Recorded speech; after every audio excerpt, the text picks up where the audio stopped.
একদা হজরত মুসা আলাইহিসসালাম বনি ইসরাইলের এক সমাবেশে ভাষণ দিচ্ছিলেন। তাকে জিজ্ঞাসা করা হলো, কোন ব্যক্তি সর্বাধিক জ্ঞানী? তিনি বললেন, আমি সর্বাধিক জ্ঞানী।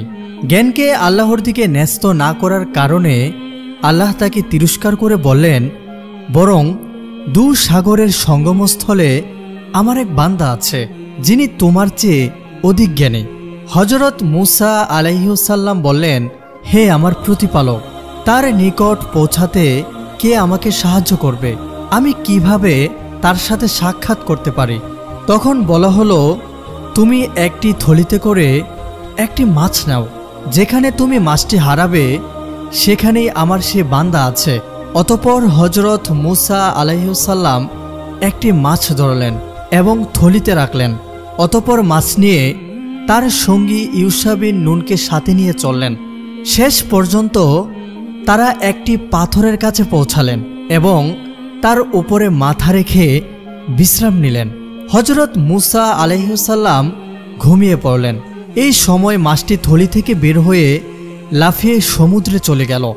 অতঃপর সেই সমুদ্রে সুড়ঙ্গের মতো পথ করে নিল, আর আল্লাহ মাছটির চলার পথে পানির প্রবাহ থামিয়ে দিলেন।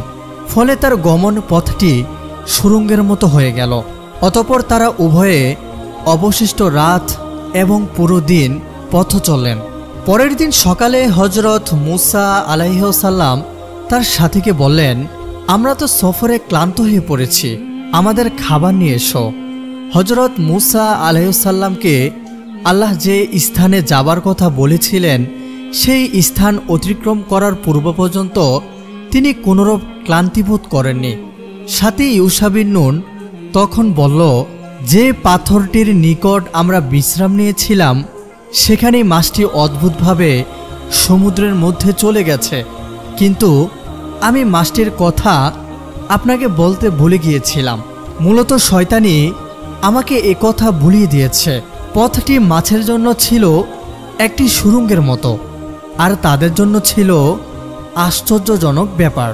হজরত মুসা আলাইহিসসালাম বললেন, আমরা তো সেই স্থানটিরই অনুসন্ধান করছি। অতঃপর তারা তাদের পথ চিহ্ন ধরে ফিরে চললেন এবং পাথরের নিকটে পৌঁছে দেখলেন এক ব্যক্তি কাপড় মুড়ি দিয়ে বসে আছেন। হজরত মুসা আলাইহিসসালাম সালাম দিলেন। তিনি সালামের জবাব দিয়ে বললেন, এখানে সালাম কি করে এলো? তিনি বললেন, আমি মুসা। খিজির জিজ্ঞাসা করলেন, আপনি কি বনি ইসরাইলের বংশীয় মুসা? হজরত মুসা আলাইহিসসালাম বললেন, হ্যাঁ, আমি এসেছি এজন্য যে সত্য পথের যে জ্ঞান আপনাকে দান করা হয়েছে তা হতে আপনি আমাকে শিক্ষা দিবেন। খিজির বললেন, হে মুসা, আমার আল্লাহ প্রদত্ত কিছু জ্ঞান আছে যা আপনি জানেন না, আর আপনিও আল্লাহ প্রদত্ত এমন কিছু জ্ঞানের অধিকারী যা আমি জানি না। হজরত মুসা আলাইহিসসালাম বললেন, আমি কি আপনার সাথী হতে পারি? খিজির বললেন, আপনি কিছুতেই আমার সাথে ধৈর্য ধারণ করে থাকতে পারবেন না। যে বিষয়ে আপনার জ্ঞানের আওতাধীন নয় সে বিষয়ে আপনি ধৈর্য ধারণ করবেন কেমন করে?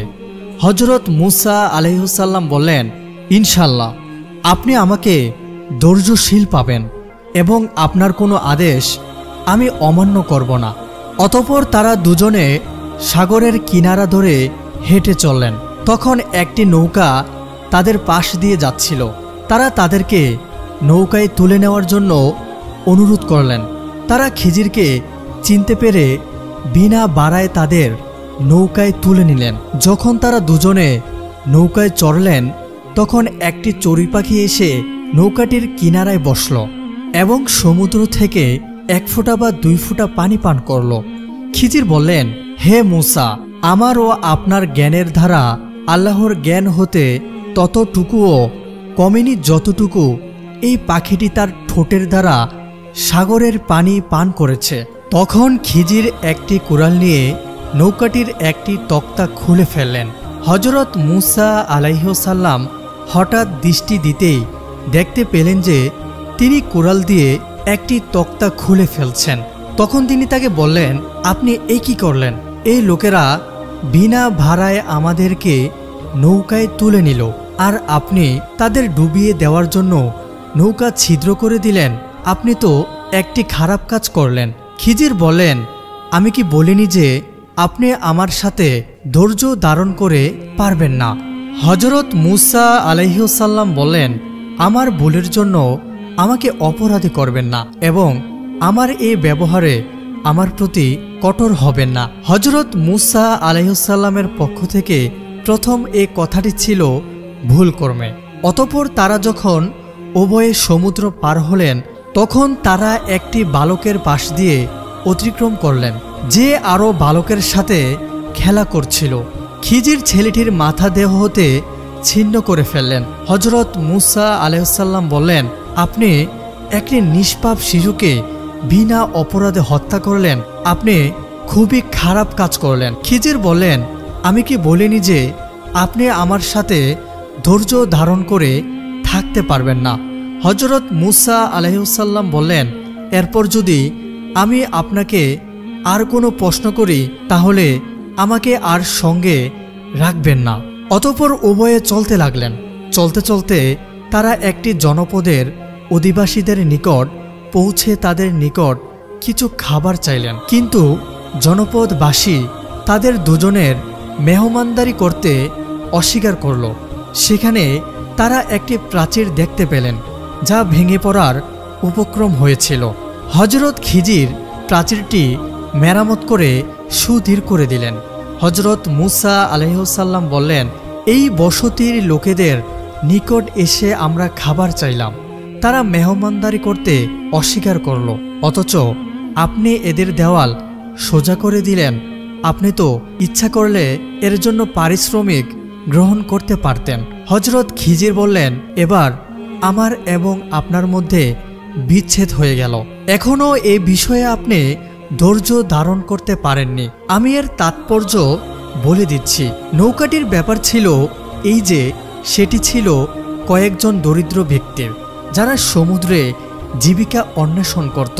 আমি নৌকাটিকে ভেঙে দিতে চাইলাম কারণ তাদের সামনে ছিল এক রাজা, যে ভালো নৌকা পেলেই জোরপূর্বক কেড়ে নিত। তারপর যখন এটাকে দখল করতে লোক আসলো, তখন ছিদ্রযুক্ত দেখে ছেড়ে দিল। অতঃপর নৌকাওয়ালারা একটা কাঠ দ্বারা নৌকাটি মেরামত করে নিল। আর বালকটি সূচনা লগ্নেই ছিল কাফের, আর সে ছিল তার ইমানদার বাবা মার বড়ই আদরের সন্তান। আমি আশঙ্কা করলাম যে সে বড় হয়ে অবাধ্যতা ও কুফুরি দ্বারা তাদের কষ্ট দেবে। অতঃপর আমি ইচ্ছা করলাম যে তাদের পালনকর্তা তাদেরকে তার চেয়ে পবিত্রতায় ও ভালোবাসায় ঘনিষ্ঠতর একটি শ্রেষ্ঠ সন্তান দান করুক। আর প্রাচীরের ব্যাপার এই যে, অর্থাৎ দেওয়ালের বিষয় এই যে, সেটি ছিল নগরের দুজন ইয়াতিম বালকের। এর নিচে ছিল তাদের গুপ্তধন। তাদের পিতা ছিলেন সৎ কর্মপরায়ণ। সুতরাং আপনার পালনকর্তা দয়া পরবশ হয়ে ইচ্ছা পোষণ করলেন যে তারা যৌবনে পদপর্ণ করে নিজেদের গুপ্তধন উদ্ধার করুক। আমি নিজ ইচ্ছায় এসব করিনি। আপনি যে বিষয়গুলোতে ধৈর্য ধারণ করতে পারেননি, এই হলো তার ব্যাখ্যা। শিক্ষণীয় বিষয়, সকল জ্ঞানের আধার আল্লাহ রাব্বুল আলামিন। তিনি যাকে যতটুকু ইচ্ছে প্রদান করেন। জ্ঞান অর্জনের জন্য সফর অত্যন্ত গুরুত্বপূর্ণ। শয়তান সর্বদা মানুষের পিছে পড়ে থাকে। সে তাকে প্রতিনিয়ত আল্লাহ বিমুখ করার চেষ্টা করে। জ্ঞান অর্জনের জন্য ধৈর্য অবলম্বন করা জরুরি। অহংকার করা বা নিজেকে সবচেয়ে জ্ঞানী ভাবা ঠিক নয়। সম্মানিত উপস্থিতি, আজকের কাহিনীটি আপনাদের কেমন লেগেছে? যদি ভালো লেগে থাকে তাহলে অবশ্যই চ্যানেলটি সাবস্ক্রাইব করবেন এবং ভিডিওটি শেয়ার করতে ভুলবেন না। দেখা হবে নতুন কোনো ভিডিওতে।